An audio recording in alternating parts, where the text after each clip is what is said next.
done to Asmongold. Do you understand that someone who is going in all in on like edgy content and trying to be someone so yeah, I'm sorry. I think it's just like very baby brain. It's just like very teenager, very middle schooler to be like, oh, this is so funny because it triggers other people. Heh. Isn't it so funny that it triggers other people? And I'm not saying you can't make something funny that happens to trigger other people. I think you can have funny bits that trigger people. I think that's fine. Or that upset people or whatever. I mean, that's how I feel about every single joke about British people. However, like, just grow up. Like, you know what I mean? This is not peak comedy. And this is maybe a concession towards you. Now that my kind of humor has become mainstream and popular, I don't even think that that's funny anymore. People do the edgelording thing. It's become so commonplace and so tired. I don't think it's that funny or impressive. That's a big part of why I kind of moved past it, because 10 years ago, it was treated like sacrilegious. And there's something funny about the fact that you could say a word or make a joke. She like grabbed my arm and started chewing on it. What can I help you with? She was like, Wormy, calm down. Not like biting hard, but just like nibbling. She's hungry. Joke and make people lose their minds and freak out, and it was like an international incident if you said the wrong thing. And I think that's what made it tempting, especially for a young person. You want to rebel, you want to be defiant, you want to be a little revolutionary or something. Now, as time has gone on, I think that's become a fad. Everybody does it. It's lost its power. And I think that, by the way, part of why we're getting less of it is because instead of getting the preachy lecture from the left saying that's not appropriate, people just roll their eyes. Now, when an edgy white person says the N-word, people roll their eyes and go, really? You know, that joke again? People hear someone wears a Nazi costume, makes a Holocaust joke. People go, really? That joke again? It's not impressive. It's not funny anymore. We've seen it before. And ironically, that is what makes you get less of it when you disempower those. By the way, guys, this is what I've said since day one. Since I started streaming, I've been, how do I talk about this? I feel like if I can be honest with all of you and be open about something, if we can have a sort of serious moment for a second. I do think a lot of people who've watched my streams over the years have failed to understand that one common strategy I've talked about, and I've talked about it multiple times, is instead of placing importance on these people's words, your greatest strength against those people is to mock, humiliate, and laugh. And that is more effective than anything else. Look at what Stavros has done to Asmongold. Do you understand that someone who is going in all in on like edgy content and trying to be someone so edgy that no one can out-edge them, and in response to any time you try and moral shame them, they just say like, I don't care about what you think. And I think a lot of people, I understand why, but I think a lot of people over time have thought that my desire to mock and humiliate and to engage in like more slop tactics has been a failure to engage directly. But I've tried engaging directly, and I've tried engaging like earnestly and honestly, and it's not an effective strategy. And I think a lot of people think, or maybe a lot of people have thought, and even though I've talked about this a little bit, getting bullied into getting a paid girlfriend is crazy. It's so insane to me, but it's not a big deal. I mean, I think it's funny as fuck. I think he should keep going until he loses all of his audience doing that shit. Yes, keep going.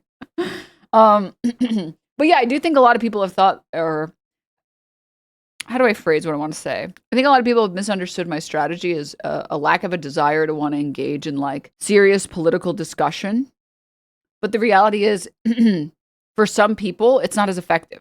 There are instances where I think it is effective, but I would say most of the stuff on the internet, which is where I reside, the most effective strategy is social shaming, mocking, and laughing. Like, I don't call Pregasus because I think it's like cutting edge criticism that totally debunks everything he says, because he's not operating in good faith anyway, so why the fuck would I engage in good faith? It like makes no sense. It's not an effective strategy to engage in good faith. I could do it all day, all night, and it wouldn't matter. But calling him Pregasus is fucking hilarious. Like, whether or not you think that joke is funny, it's absurd enough that I'm having fun. And it's very funny to watch him get insecure about being called what he thought was me calling him fat. I wasn't calling him fat. I just wanted to say he was boy preggers. Like, I just thought that that would be a funny thing to do.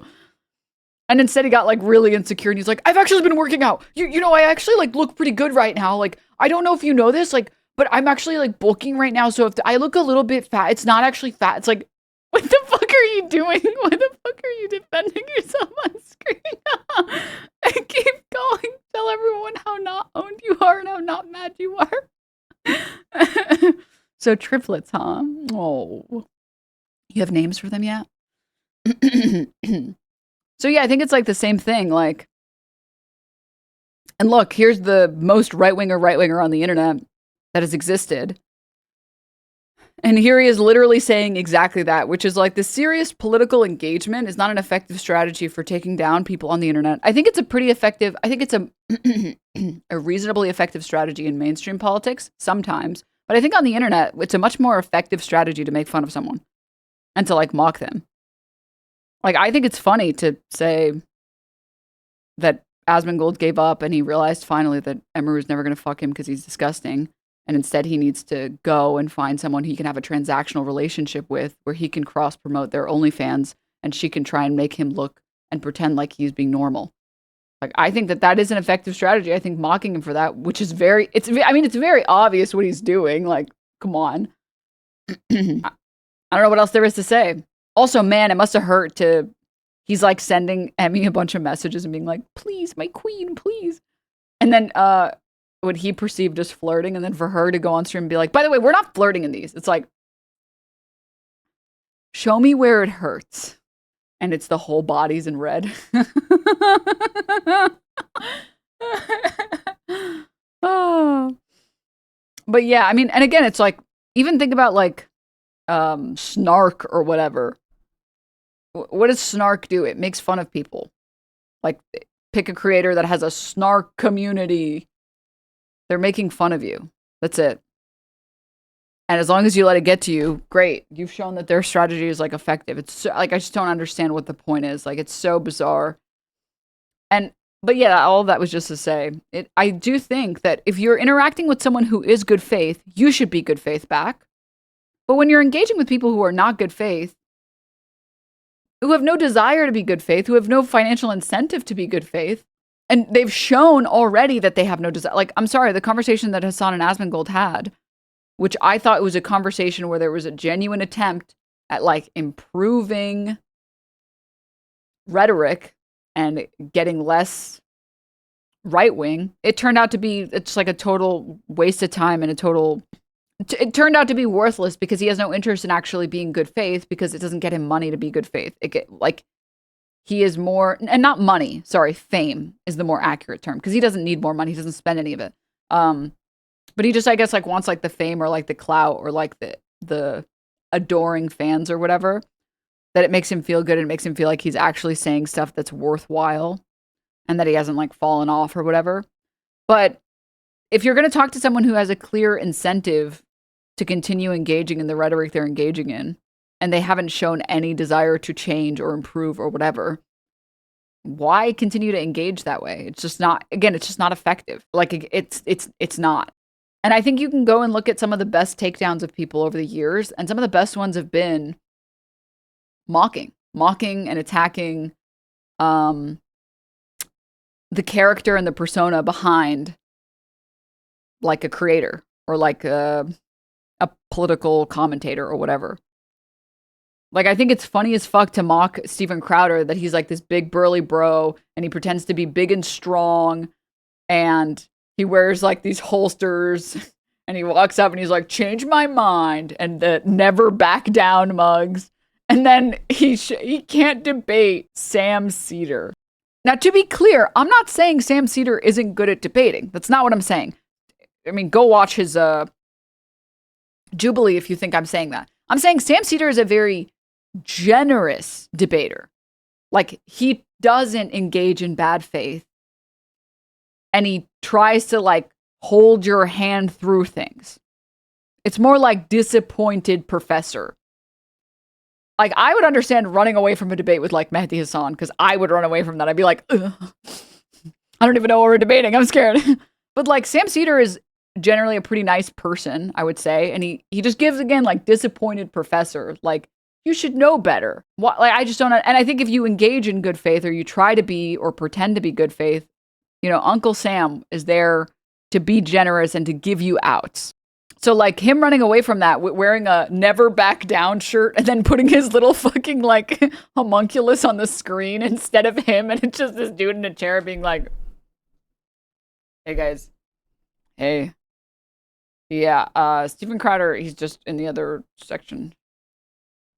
And everyone's like, can you put the camera back on Steven Crowder? Who the fuck is this guy? Can you put the, why did the camera change?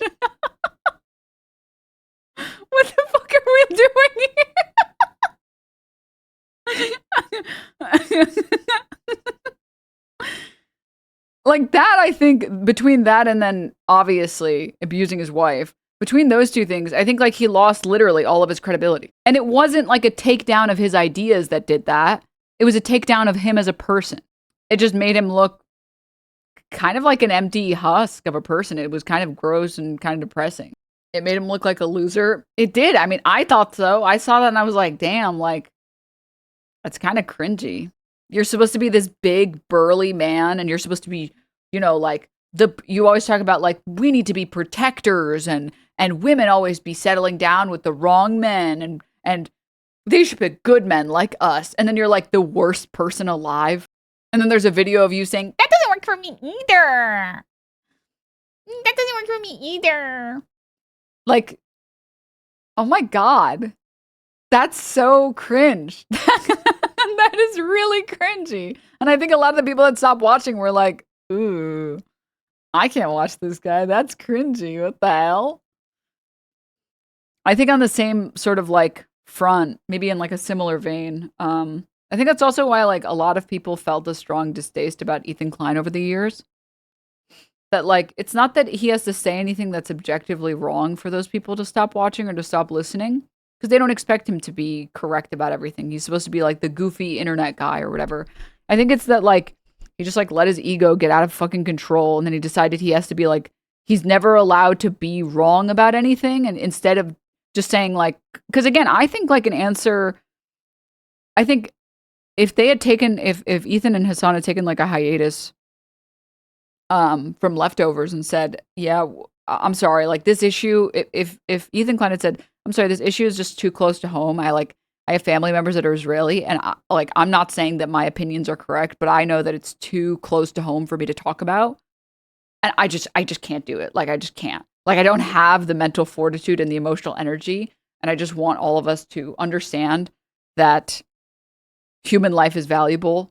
And there are a lot of innocent people that are being hurt off of like state actors that are engaging in awful behavior, horrible behavior. And like, I think personally, I'd be like, I would still be expecting more or wanting more. Okay, Wormy. Why did she just move the camera? You just didn't, do you want them to see the food? Okay, they can see the food, I guess. Sure, why not? Just don't put your foot on the power button, Wormy. Okay. Thank you. Yeah, she said, the camera's too big. Bothering everyone. Oh my God. Thank you for letting me know. Unrelated, a car just drove down into Berlin Pride and killed someone. I'll look at that in a sec. What was I talking about? Oh yeah, I think that wouldn't have been an answer that I would have liked to hear someone say like, this situation is too close to me. But I think it would have been an answer that a lot of people would have wanted to hear. I think a lot of people wanted to hear someone say, or wanted to hear him say, I just can't do it. I just can't. And it would have been honest. It definitely would have been honest. And instead of doing that, it was just like, he just like got resentful that people perceived his statements to be wrong. But like, the internet isn't about necessarily being right or wrong. The internet is about, like, I feel like being a creator online is about instilling positive emotions, usually instilling an emotion in people. Usually positive, although some people operate on fear. Like, I don't think anyone wants to see someone be a cry bully. I just don't think, and then double down, and then triple down, and then quadruple down. And now it's like what even is happening? You're going to sue this guy, Noah Samson, and then he's going to fundraise for like 120 grand. And then you're going to drop the lawsuit, and then he's just going to donate 100 grand. Like, what was the like, what the fuck? What is the strategy here exactly?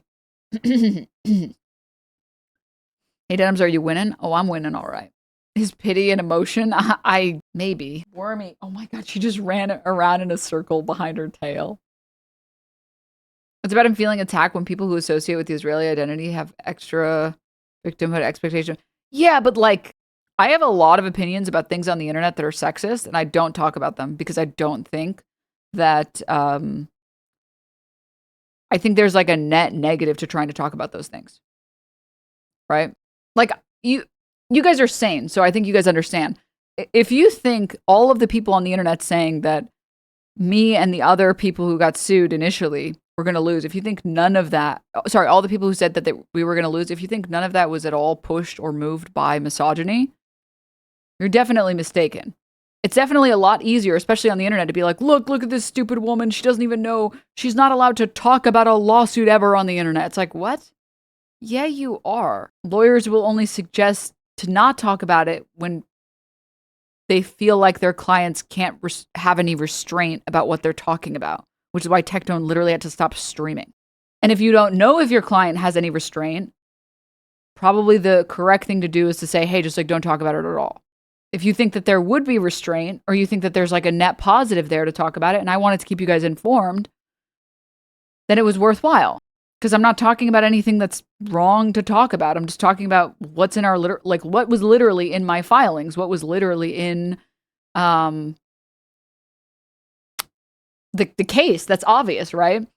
But like, I can't talk about, all of that was to say, even if you have this perceived victimhood, I don't think people on the internet necessarily are very welcoming to perceived victimhoods, whether they're true or not, which is why I just don't, in general, like I pretty much never use the word patriarchy. I don't know if I ever used the word patriarchy. I've probably used it like a handful of times, maybe less than 5 times, because the second people hear that word, they're like, ugh, this again. Ugh, even if you're using the correct term in the correct way. Or like even talking about misogyny. I'll talk about misogyny when it comes to maybe other people or other instances.